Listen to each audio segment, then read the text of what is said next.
So one of the first things that you learn when you bring supplements into your house for the first time, if you have a resistant spouse or kids of any age, is that everything that you plan on giving them is not going to taste good. It's not going to be anything that they want. They're never going to take it. You're going to wind up spending energy and time and brain space chasing them around or thinking about bribery. My kids do not love this. I can't take pills. Tinctures all taste bad. So, and then that's even before you get to tea. I can't even count if I had a nickel for every time somebody came up to me and said, well, I don't like tea, so I don't do herbs. Okay, you do not have to give yourself or your family the things that you see in the catalogs online or at the store. If you hate tea, don't drink it. Classic question I get is, well, wow, I'd like to try X herb. How should I take it? Don't take it. If you hate tea, don't put it in a tea. If you love capsules, put it in a capsule. If you hate tinctures, don't do tinctures. So one of the things that I did in my book, Sweet Remedies, was not only does this tell you how to use honey for health, but the whole back end of it is a recipe book on creative ways to take all of this herb stuff and put it into something that is actually delicious. Because if your herb isn't delicious, if what you're going to use for a supplement isn't something that tastes good to you, you're likely to force yourself to use it for a couple days, maybe a week. Then you're going to start forgetting to take it because your brain starts protecting you from the nastiness of what you've got. Oops, I forgot to take that really horrendous thing. I'll do it tomorrow. And tomorrow leads into tomorrow or tomorrow. That's on yourself. If you try and now go further out and figure out how to get a spouse to use something you've made, or children, nobody has that time. If you're a busy mom like me, you don't have time to chase people around and try to get them to do something that you know is going to be better for them. So make something that's delicious. We started on our farm, I'm going to show you a couple recipes, but we started, when I started out, I'm known for making honey spreads. I'm known for using honey as a medium for medicine. So I'm going to show you a really basic way to make this. We sell these in our store. This is my original formula for focus, attention. We use it for kids who can't focus or concentrate. We use it for older adults that struggle with memory. This is my focus blend, and it is a powder. So you're going to get, this is not the focus. Hey, this is not the focus powder. This is a blend I'm going to show you today that's going to eventually go into a no-bake cookie. So the way that you make an eluxuary is, I've got a quarter cup of honey here. Usually you make, for a cup of honey, you're going to use 5 to 8 tablespoons or teaspoons of powder in it. And I go into the science of this in Sweet Remedies, but using honey as a vehicle to deliver your herb or your supplement, it amplifies the effect of what you put in there. It takes care, it calms down any side effects that might come with it. It delivers it to deeper levels of imbalance in your body. So you can actually use less of the supplement and get more of a benefit without the risk of it causing a side effect or a problem in your body. So I am making an eluxuary here. An eluxuary, as we used to call them, honey spreads. And all it is herbal powders mixed into honey in a certain way. I'm gonna make a vitamin C. So this is a blend of vitamin C powder. It's acerola and camu. Very high, and orange. very high in vitamin C, and it's a great time of year. We're going into fall. Really, any time is great to up your vitamin C, but vitamin C can be really bitter and difficult if you're going to use it as a powder. Some people will put this just into water and then expect themselves or their kids to suck that down. That's difficult. If you make it into a honey, we're going to put all that powder in and we're going to stir it up. And usually you let this sit, you'll stir it in and you'll let it sit for 24 hours. And that's how you're going to get the best mouth feel on this, because it's going to sit and the herbs will reanimate a little bit. They'll get a little moistened with the honey, and then you won't notice any kind of grittiness. And you can actually use this at a teaspoon at a time, just once a day. You can use this as a one a day, as a vitamin. I'm gonna use it for the second part of a recipe, but this alone this is what I teach originally in Sweet Remedies. I've been making this for, gosh, more than a decade now. I'm the only person out on the market doing this, but we should be doing this more often. Honey is a really important vehicle, and I'm going to talk a lot on our website going forward about sugar research, because of course everybody loves to vilify sugar.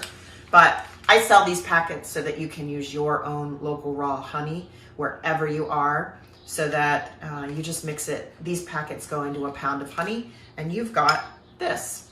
And now I could put this into a container, put a lid on it, put it in the cupboard, and every time somebody needs some vitamin C, they could eat a spoonful of it and they're done. Now, you can only do that so much, right? That's only a treat for so much. And this is how I used to blend all of my stuff. I blended it originally for my son. I made something called Allergency, and I went out on the market with all of these. We sold them in jars that were pre-made, and people would take them home already done up. And that's how I helped my son's allergies for years. Well, one day he came to me and he said, I'm not going to take the honey anymore. I don't like it. I just don't like it. Well, I didn't want to fight him. First of all, I don't have time. But second of all, I do believe that the people in your house, whether they're small people or whether they're the people you're married to, deserve to have a say in what they're putting in their body. And the more that they buy into what you're giving them, the more benefit it's going to have. They should be participating in their health. So I wasn't going to fight my son and say, too bad, you'll have to take the honey because it works, and it's just too bad you're going to take it. So instead, I devised a soda, because my kids don't get soda, and I created a drink syrup that turned into a soda. So I went from here to here, and this is what we sell now. I'm going to show you. Any syrup that you make at home, or any syrup that you get, some syrups you'll have to experiment. Some syrups that you buy, you can do this with. Ours are specifically formulated to be able to make drinks. You can. My son's been working on this bottle, so of course he doesn't clean it off. You can use this on a spoon and just eat it. That's fine. My kids, because they don't get sodas otherwise, really, they like soda. They want to be just like all the other kids and have soda. So this is as simple as pouring in a little bit of syrup in the bottom of your glass, adding a little bit of seltzer, stirring it, because first we want to stir it because we want to get it in solution. Then you add your ice cubes and you top it off. We call this a nettle green soda, and it's got so many foreign things of what you would expect to have in a soda, but it's really popular. It's actually really tasty. Of course, because I care about people liking what they're taking, I work hard to make these all taste good. But there's your soda. And it's a whole plant offering, because yes, there is, we call them tea leaves. There are some tea leaves in there. They're very tiny powder particulate matter. But now I'm drinking a soda that happens to be delicious and is also helping my allergies. This is the name of the game. As much as you can, taking a plant that you want to put in your body or to use regularly in your family and turning into something that is delicious that they're going to eat often, like a soup, or put it into noodles, or make it into cookies, or a soda. It's a win. And the more things you know like that, the more variety you can do if you're going to take something long term. We don't have to have it in these little medicine bottles, because honestly, herbs they shouldn't be medicine. We shouldn't really have to use medicine very often because we're so vibrantly vital and nutrient dense and taken care of and not stressed out and tired, which is impossible. But we support ourselves every day with delicious food that includes our tonics. We don't need to be ready to do the medicine side. I don't like that. I don't like to do that with plants. One of the other things that this soda, we can just use still water or juice with the same syrup, and then we can make popsicles. So I get a lot of questions from people with really young kids. Well, my kids won't do the soda, or my kids won't do a syrup. They've got a fever or they're teething. Well, great. Try a popsicle. I don't know a lot of kids that'll turn down popsicles, and put a really high quality juice in with your syrup. All you need is a teaspoon of this to be effective. And so if you've got a teaspoon worth of this in here with whatever else you're going to do, you're taken care of, and it's a popsicle. I've got a lot of different recipes in here. From one of our favorite is the hot buttered rum for the holidays. There are a lot of different ways to blend up this honey or use the powder in a sugar solution and have it be a deliverable that everybody's going to love. So next I'm going to show you one of my other favorites, because of course, say you've done this. You want to help your child who struggles with focus. They've got a big test at school. Okay. And they usually use the honey, or maybe they use the syrup. But how do you get that in their lunchbox to school so that they can have something before the test? That's not going to travel very well. And if you send some powder, it's likely to cause alarm at the school. You can't send a syrup. That's really messy. And if you put it in a thermos with fizzy water, it's going to be flat by lunch and not really enjoyed. So what I'm going to teach you is how to make a no-bake cookie. And then you just dole out the cookies and you send that in lunch, and it makes it really easy. So I have a recipe in here called no-bake cherry drops. And that's what I'm going to make. Now, my recipe calls for almonds, but I couldn't find the almonds in the freezer this morning. It's harvest time. We have everything. I can't even see what's in my freezer now because all of the harvest is stacked in bags on top of there, waiting to go into the freeze dryer. So I couldn't find the almonds. We're gonna do different nuts, which honestly, this recipe can change with almonds, with dried fruit. You can do whatever you like. But this is 1.5 cups of mixed nuts. So I've got, what have I got? Pecans and cashews in here, which I think will be delicious. I've got 1/4 cup of dates. And as I said, you can change up your dried fruit.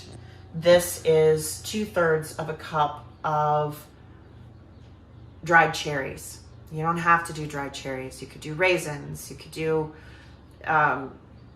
you could do apples. You could do whatever you want here. This is a very movable recipe, but I do recommend that you stick with the dates. Dates and sometimes figs make a really good base to kind of glue everything together. And you want this to be, you want it to stick all together so that it's a ball. And I'll show you what that looks like here in a minute. So I've got these, and this video is going to get a little noisy here for just a second.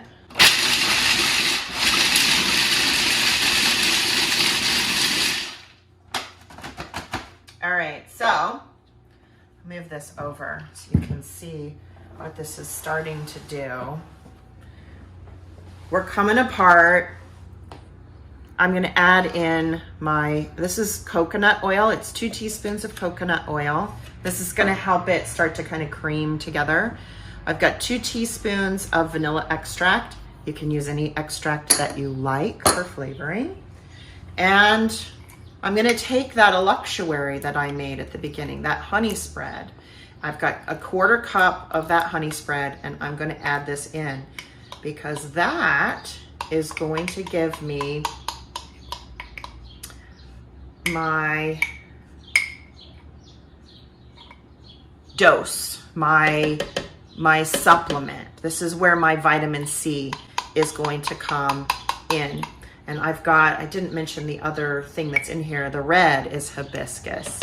So I've got hibiscus. I love to use rose hips as well for vitamin C, and I could have added that in here, but I just made a simple vitamin C powder and hibiscus honey spread. Now, I put this back on. And now I'm gonna run this until it becomes a paste.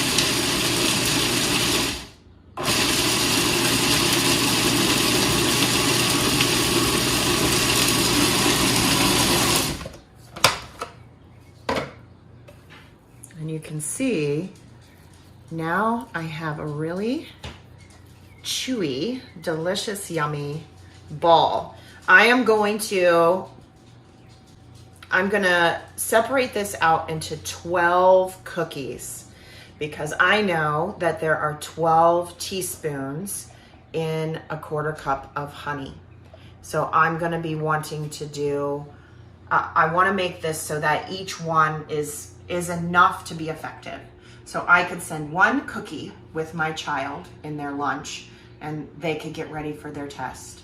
Or if I wanted to send something that was heart healthy, or something that supported stress, I could send that to my husband's work and I could give him 1 of these 12 cookies for him to have at lunch to support his health.